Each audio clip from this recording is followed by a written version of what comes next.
May kasinungalingan naman po etong si Harry Roque para makalusot yung kuno ay issue nga ng marijuana na kinasangkutan ng isa sa mga staff ni Mr. Padilla. Ang lala, no? Kamakailan, meron pong away tungkol sa humba dyan sa The Netherlands, sa The Hague, yung mga nakakahiyang DDS, di ba? Grabe ang level ni Harry Roque. Grabe ang ibinagsak niya mula dito. Talagang ngayon po ay sad-sad. Sad-sad ang kanyang credibility. Sad-sad ang kanyang pagkatao. Nagpakababa. Pati humba pinapatulan, di ba? Oh, ito naman. Ito naman po ang kanyang istorya, ang kanyang kasinungalingan ngayon. Kaya daw lumabas etong di umano'y issue ng marijuana nga na itong si Nadia Montenegro, isa sa mga staff ni Mr. Padilla, ay para nga daw paingayin, para daw maging maingay ito at para daw madungisan ang pangalan ni Mr. Robin Padilla.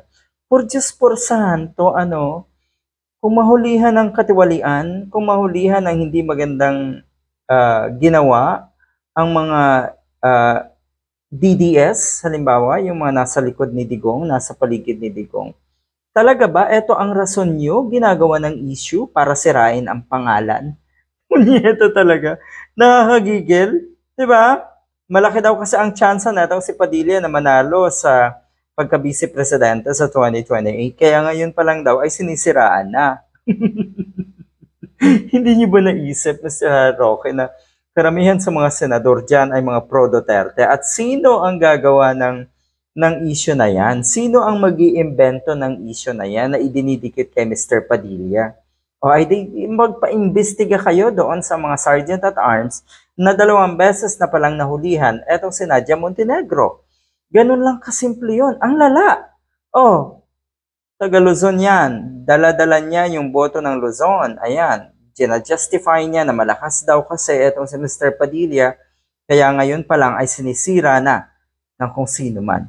Dinudungisan na daw ang pangalan ni Mr. Padilla. Dinudungisan. As if talaga malinis ang pangalan ni Robin Padilla.